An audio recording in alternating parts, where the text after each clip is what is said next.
Hello and welcome. You're watching UTV Live at 6. Good evening. These are the stories making the headlines. Concerns for farmers as testing is ramped up after Ireland's first case of blue tongue is identified near Bangor. Collectively, through these actions, hopefully we can progress and see the eradication of this. But I'm very conscious this is a very, very worrying time for the farming community in Northern Ireland. A special meeting of Belfast City Council is called to discuss the flying of the Palestinian flag. And it has cost £200,000 in the last 6 months to flush water through contaminated pipes at the Royal's unopened maternity hospital.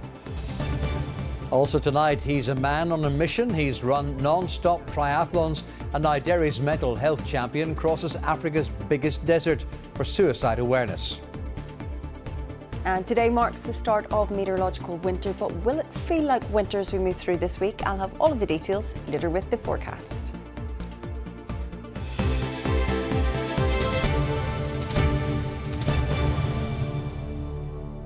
Clandyboy Estate has been identified as the farm where blue tongue has been detected. A 20-kilometre exclusion zone has been in place there since Saturday after checks at an abattoir found that the virus was present. As a result, testing has been ramped up, and in the Assembly today, the Agriculture Minister said it's a very concerning time for farmers, calling for vigilance around signs of the infection. Our correspondent, Jordan Moats, has more. This is the farm at the centre of the blue tongue outbreak. The Clandyboy Estate says a routine test confirmed the possible presence of antibodies in 2 animals that had been part of their herd. That became apparent on Friday, and over the weekend, a 20-kilometre control zone was then set up. My understanding is that the department were on the affected farm on Saturday and inspected all the other livestock on that farm and found no clinical signs anywhere. Hopefully this means the disease is in the early stages, but nonetheless the disease is there. Through the summertime is the main risk period for this disease because it's a midge-borne disease and it requires mild or warm weather for them to flourish. We were just beginning to hope that we had got away without any infections this season as we're moving into winter and colder weather. Experts are now tracking and tracing animals that may have been moved on or off the affected farm since the 1st of October. The samples themselves were taken on the 18th of November, and the Department of Agriculture say they were positive for blue tongue. The control zone setup places significant restrictions on farmers. Moves of susceptible species such as cattle, sheep, goats, deer and llamas and alpacas on or off premises within the zone and on the affected farm are now prohibited whilst officials carry out further investigations. Moves direct to slaughter are permitted under a general licence which is available on my department's website. To note that this is in part being permitted as advice indicates that the risk of such moves to be minimal provided they are likely we are nearly, if not already, in the vector low period, meaning that midges cannot spread the disease with the colder weather. The disease itself does not affect humans and has no impact on dairy products or food safety. It affects the animals, with blue tongue causing a reduction in milk output and a lower reproductive performance. Farmers say they're concerned this could have major implications. It can be quite devastating within individual farms. For cattle, ulcers and on the tongue and round the mouth, and loss of appetite, general ill thrift, and in lactating animals a massive reduction in milk output. But it is a major hit for any farm that gets it in the short term. With sheep, the level of fatalities is much higher and devastating as well. A vaccine is available and farmers are being urged to contact their vet, with the Department of Agriculture saying there is availability. And Jordan joins us now in the studio. How concerning is this, Jordan? Well, Rose, farmers are very concerned. You heard there the devastating impacts that blue tongue can potentially have on farms, and it's been taken very seriously. You can see that from the swift response over the weekend with that control zone being set up. This is all spread by midges, and in that control zone, special traps are now being set up to catch those midges, to test them for the disease, to see just how far this has spread. But there is a degree of optimism, and that's because of the dates. These midges like warmer, milder weather. We're now in December where temperatures have dropped fairly significantly over the last couple of weeks. Had this been back in September, I think there might have been a little bit more concern, and in fact that's what one farmer told me earlier today, that he is concerned about the potential impact but not as concerned as he would have been, say, over the summer. Now, just to reiterate once again, this doesn't affect humans and there is no concern for the wider supply chain of the food products. Jordan, thank you very much. Some breaking news. Within the past hour, the Presbyterian Church has announced a special General Assembly of its ministers and elders later this month. The meeting on the 18th of December, as a Thursday, comes after the resignation of the moderator, the Reverend Dr. Trevor Gribben, in the wake of last month's revelation of significant failings in the Church's safeguarding processes. The Church says all Assembly sessions will be live streamed and will be open to members of the public and media. A special meeting of Belfast City Council is taking place now to discuss the flying of the Palestinian flag. It's understood that it was due to be flown at the weekend, but was not, following legal advice. Well, let's cross live now to Belfast City Hall, where we can join Tori Watson. Tori, what is the latest where you are? Well, Paul, many viewers will be aware this is not the first dispute that we've seen here at the City Hall over the flying of flags, and it's certainly shaping up not to be the last one either. Last month, Sinn Féin proposed to fly the Palestinian flag. It passed by a majority of 41 to 15. As you say, it was due to fly on Saturday past to mark International Day of Solidarity with the people of Palestine, but unionists rejected that move. They used a mechanism called a call-in to challenge that decision. The legal advice came back and it found that there was some fault in the decision on some grounds, but not all. And so the flag did not fly on Saturday, but large crowds did gather outside of the City Hall, both for and against the move. Now, tonight, councillors are back in the chamber. They're actually still in the debating hall just behind me, and they're revisiting the issue. Ironically, they shared Christmas dinner just across the hall together before that meeting started, but I have to say there was pretty short-lived Christmas cheer in the chamber itself. There's high tension and a lot of verbal back and forth, and there's been a lot of discussion around legal arguments. As I say, look, the meeting is still ongoing. We haven't got a final vote through yet. I'll hopefully be able to bring you something before the end of the programme, but look, the meeting is currently overrunning. It was only meant to last until 6 o'clock, but that just shows you the intensity of the debate around this issue. But what is still very, very clear is that this political argument is still ongoing, and it's hard to see yet what the outcome will be. Thank you very much indeed, Tori. There are fresh questions tonight over the rising costs at the Royal's not yet opened new maternity hospital, after it emerged that £350,000 has been spent flushing contaminated pipework over the last 15 months. The major project has been hit by years of delays and problems. The most recent was the discovery of the potentially deadly Pseudomonas bacteria. Well, our health correspondent Deborah McAleese joins me now in the studio. Do you have any indication when this hospital is going to open? Well, Rose, this brand new building, brand new hospital was supposed to open 10 years ago. As you say, it's still lying empty. That opening was further delayed last year when Pseudomonas was discovered in the water pipes. And that is why the pipes are being flushed. But the DUP's Diane Dodd said that there's no guarantee that that will actually work. So this could turn out to be a very expensive sticking plaster. Now, just in the last few minutes, the Belfast Trust has also just confirmed that work has begun at the building to replace some of the pipes within the neonatal unit. Now, that could potentially take another 28 months to complete, and of course, that will be a further cost.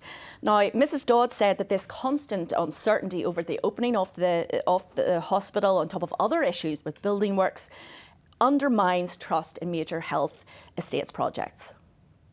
I mean, it is really a series of disasters in relation to the maternity hospital, the energy centre, the mental health facility. All of these are requiring huge amounts of money, additional to what was spent on them.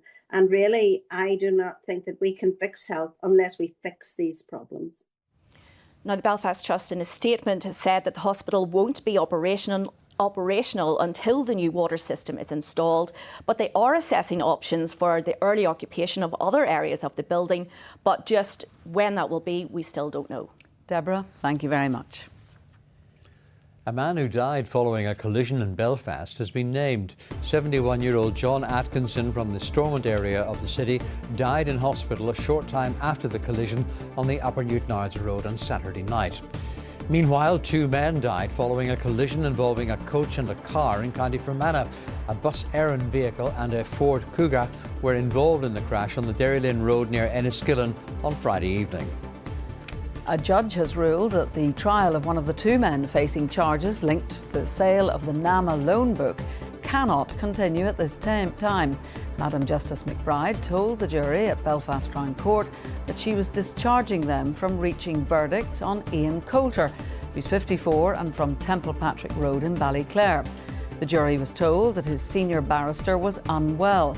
Mr Coulter, who is a former managing partner of Tuan's Solicitors, was charged with 5 offences. The First Minister, Michelle O'Neill, has faced repeated questions about the event and investigation into damage caused to the portrait of a former DUP Lord Mayor at Belfast City Hall. Last week, the Public Prosecution Service said that no one would be charged in connection with the damage last year. The DUP tabled an urgent question to the Sinn Féin minister in the Assembly. Here's our political correspondent, Vicky Hawthorne. From the start, the First Minister was short and to the point. No. Michelle O'Neill was answering an urgent question from the DUP linked to the event and investigation over damage to a former DUP Lord Mayor's portrait at Belfast City Hall last year. Either First Minister, you misled the Assembly, or your Chief Whip misled the police. Both are very serious. Which one is it? There have been a number of inaccurate comments and claims made in relation to the events at Belfast City Hall on the 19th of October 2024, including at the Executive Office Committee last week. The Junior Minister said at that Executive Committee meeting last week that she attended the event as a West Belfast constituency MLA and also equally as a Gaeilgeoir. But DUP MLAs directed question after question at the First Minister. Did you offer to give any information to the police? Did you give an interview to the police? Did you give them information that you were in receipt of to the police? Or did you avoid all contact? So I think I've answered this question, Concordia. I have made it very clearly in the basis on which I was... Look, you might like the answer, but the answer is very factual and I can stand over the position that I took. And it wasn't just the DUP who wanted answers. I just wonder why it has taken over a year now for us to be made aware that the Junior Minister didn't attend this event in that official capacity, because I think that it could have put to bed a lot of the confusion and also the mistrust that this situation has created. A year ago, an individual you told us was suspended from party membership and resigned his employment here because of his involvement in an incident. That individual now is not going to face charges, but more than that, your party appears to have changed its story. There were also further questions about Sinn Féin MLA Carol Niculin's participation in an executive committee last year. Do you believe it was appropriate for Carol Niculin, as a member of the committee, not to recuse herself, given her clear conflict of interest, which she failed to declare, specifically that her son had let Sinn Féin know of his involvement in the damage to the portrait, and Sinn Féin had reported that to the PSNI? Again, nothing to do with the Executive Office, and I believe that Ms Niculin answered that question in the committee. In a statement through his solicitor, Nisha O'Cullen has denied causing any damage whatsoever to the portrait and has said any suggestion to the contrary is wholly unfounded. Sinn Féin will believe today's exchanges mark an end to the questions over the damaged portrait. The DUP don't see it that way. Vicky Hawthorne, UTV Live, Stormont. We stay with Stormont. The Finance Minister says he's working on bringing a multi-year budget to his executive colleagues before Christmas. John O'Dowd told MLAs the Chancellor's budget last week did not go far enough to help families and businesses here. Let's cross live to Stormont, where we can join our political editor, Tracy McGee. This is the first opportunities MLAs have had to question the Finance Minister after the budget. What did John O'Dowd tell them? Well, John O'Dowd told MLAs what he told the media just hours after Rachel Reeves stopped speaking on Wednesday, and that is simply that what has been allocated to Northern Ireland simply isn't enough. It equates to around just over £18.5 million per year, and the Finance Minister says that just doesn't touch the sides of the requirement here in Northern Ireland. And what did Mr O'Dowd have to say about a multi-year budget? Well, look, now that the Finance Minister knows the figures from the budget, he can now put together Northern Ireland's budget, and not just any budget. This, we are told, will be a multi-year budget, which is something of a holy grail. We haven't had one of those in over 10 years. So John O'Dowd says that he is putting the finishing touches to this and that he will be circulating it around his ministerial colleagues before Christmas. But look, of course, Paul, him sharing that budget is not that budget being agreed by the whole executive. So here's a flavour of the debate. This is a question from the opposition leader Matthew O'Toole to the Finance Minister. When will we see a multi-year budget? Are we to understand that the executive has even discussed a multi-year budget? And will it, given everything you and indeed the DUP have said about how awful the UK government is and lots of what they're doing is wrong, will there be specific proposals on revenue raising and fiscal powers? I will bring that budget forward before the Christmas break to my executive colleagues. My executive colleagues will then have to decide as to whether they agree with the draft budget or not, and it may take some more analysis around it, because it is the most important decision, in my opinion, this executive will take going forward. And the Minister also had an appeal to his ministerial colleagues. Yeah, of course. Well, look, the Finance Minister's job is to make the books balance, and to that end, John O'Dowd appealed to his ministerial colleagues to stay within their budget. But look, that's not going to be easy. Just today, Justice Minister Naomi Long revealed in order to bring what she described as the dilapidated justice estate, that's prisons and courts, she would need to spend £270 million per year for the next 4 years, and she only currently gets £100 million. So you can see there are tough choices to be made, and it's not clear if our ministers will be prepared to make them. Tracy McGee live at Stormont, thank you. And coming up on View from Stormont, how will the Westminster budget impact the lives of people living here? Join us for View from Stormont tonight at 11:05 here on UTV. Well, still to come on the programme, Down GAA player Charlie Smith makes his NFL debut. He's run non-stop marathons. Now Derry's mental health champion crosses Africa's biggest desert for suicide awareness. And it's the first day of the meteorological winter. Louise will be here with the weather forecast. Time now to look at the headlines making tonight's ITV News at 6:30. And here's Mary Nightingale. Coming up at 6:30, the Prime Minister defends the Chancellor, insisting Rachel Reeves did not mislead the public about the nation's finances. Sir Keir Starmer and his Chancellor continue to face tough questions and criticism about their budget. The number of lives lost in heavy rains and floods across parts of Southeast Asia climbs. Millions are affected across Thailand, Indonesia, Sri Lanka and Malaysia. And from pillar to post, Royal Mail's changing technology ends a village's yarn tradition. Do join me for those stories and more at 6:30. That's all the sport. Here is Will Esler.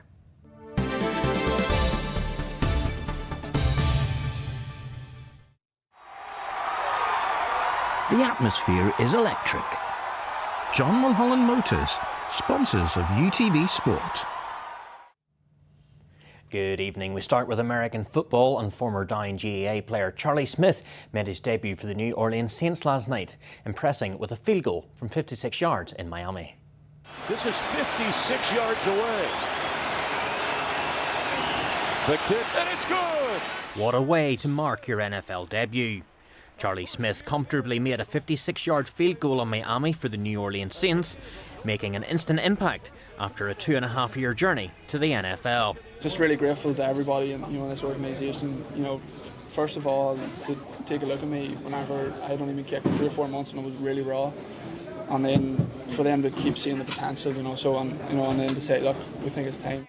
Smith only found out on Friday that he'd been promoted to the main roster, leaving a last-minute scramble for flights for his family. I think if we had to wait like 3 or 4 more hours, I don't think it would have been possible. So it was that type of one. I think they travelled 23 hours. It was awesome to see them there, and I've got more people here. I've got my coach. For those that didn't make it, his hometown of Mayo Bridge were out in force to see the action. Smith's journey to the NFL started with a tryout with leader Kicking in Ireland, who immediately saw his potential. Charlie turned up to the camp, turned up an hour late into the wrong place, but he eventually got there and he had a good session and kicked, and it all took off from there. From the very first session, you could see he had an exceptional talent, and that was up to Tig and I and our job to train him and refine that. We're very adamant that there's probably a guy in every GAA club that has the ability or leg power to go do great things in college football and maybe in the NFL following Charlie's footsteps. Well, in Gaelic games, Slough-Neil retained the Ulster Club hurling title with victory over St John's on Saturday. Scottstown booked their place in the club football final after beating Newbridge on penalties, and Moneyglass secured their place in the Ladies All-Ireland Club final. Here's Ruth Gorman with a roundup of the action.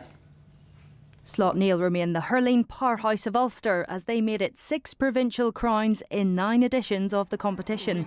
The Derry champions produced a dominant display at the athletic grounds to blow away Antrim's St John's. There may have only been 4 points between the sides at the break, but Slough-Neil showed their class in the second period to win by 13 points and secured the Ulster Club hurling title. Cormac O'Doherty scored 9 frees as he top scored with 10 points, and Slough-Neil will now move on to an All-Ireland semi-final on Saturday the 20th of December against Galway's Loughrea. Heavy rain meant last weekend's semi-final between Scottstown and Newbridge was abandoned at half-time, and the two sides locked horns again yesterday in Armagh to battle for the right to face Kilcoo in the Ulster Club football final. A thrilling encounter went all the way to penalties. At one point, the Monaghan champions had led by 10 points, but Derry's finest fought back to force extra time with the game level at 2:20 apiece when the referee had brought play to an end. Conor Doherty missed the target for Newbridge in the shootout before Rory Began saved Sean Young's effort, allowing Darren Hughes to send the Monaghan men into the final. Moneyglass are through to their first All-Ireland Ladies Senior Club football final after a 112-110 victory over Kilmacud Crokes. They'll face 4 in a row champions Kilkerran Clonberne in the final at Croke Park on December 13th. Ruth Gorman, UTV Live. Well, Ballymena United are looking for a new manager after sacking Jim Irvine yesterday. The former Sky Blues captain was in charge at the club for 2.5 years, but a 3-1 loss to bottom side Glenavon on Saturday brought his time at the showgrounds to an end. Elsewhere, Larne remain top after a 5th win in a row following a 2-1 victory at Dungannon. Coleraine are just 2 points behind after beating Crusaders. There were also wins for Linfield and Cliftonville. Finally, Ulster staged a second-half comeback to beat Benetton on Friday night at Ravenhill. They shut out the Italian side in the second period in the United Rugby Championship to win by 47 points to 13. That's all your sport. Bye for now. The atmosphere is electric. John Mulholland Motors, sponsors of UTV Sport.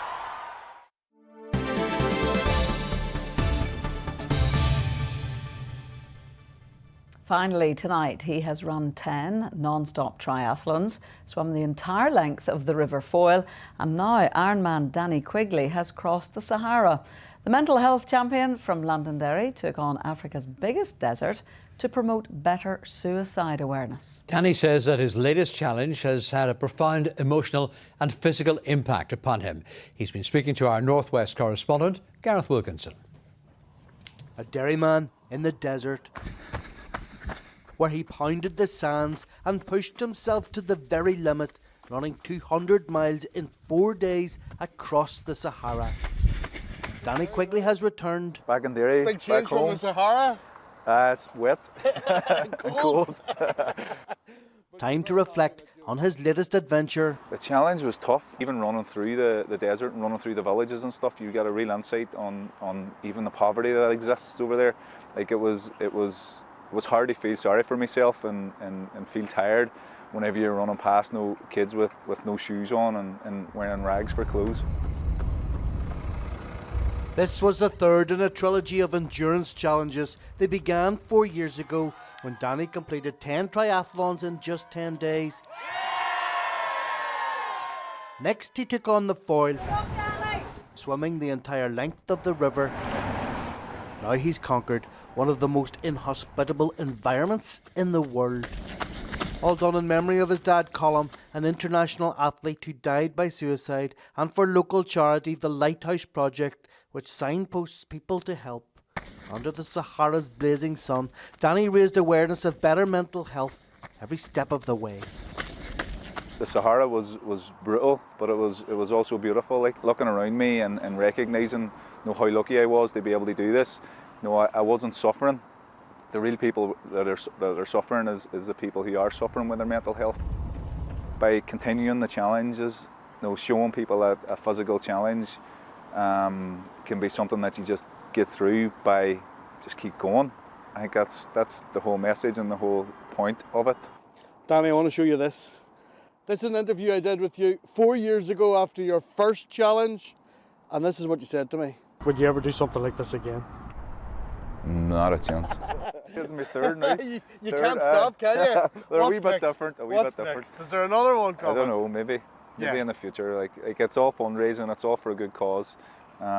So like why not? You never say never again. Good man, well done. Danny's already been granted the freedom of his native city for his heroics, an inspiration to so many who are now waiting to see where his next challenge takes him. Gareth Wilkinson, UTV Live, Derry. Well, no chance of Sahara weather here. No, in fact, according to Louise, winter officially begins today. Yes, meteorological winter kicked off today. A mild but damp start this morning. We had plenty of rain pushed through last night. We've had the official stats come through looking back at autumn. We've just had our third wettest autumn on record. 40% more rainfall than we usually would expect. And it was also the dullest autumn since 1983. Now, if you think back, we had quite a cloudy period of weather in October due to anticyclonic gloom. That's when high pressure stalled across the UK and it kind of trapped some low cloud underneath. So we had quite a period of overcast, grey and dull days. This week doesn't look too bad, but as we head towards the weekend, we have an area of low pressure we need to keep an eye on, wet and windy, potentially on the way. Here's the forecast. After a wet start, weather predictions are looking bright. UTV Weather, sponsored by the Grant Vortex Boiler. So after a cloudy and damp start, we did see a few drier interludes through the afternoon. Over the next couple of days, it will remain rather changeable. Some wet and windy weather potentially moving in as we head towards the end of the week. But temperatures will stay in and around the seasonal average, so it should stay largely frost-free in the overnight period. Low pressure, though, will dominate our weather over the next few days. At least we have a few frontal systems pushing through. Some dry conditions tomorrow afternoon. Then we have some rain pushing through Wednesday night into Thursday. Ahead of that, one or two scattered showers this evening, becoming dry in the overnight period. The cloudy skies will start to clear. Under those clearing skies, temperatures will fall away to lows of around 3 degrees Celsius, but it should stay frost-free as the breeze starts to pick up as we head towards dawn.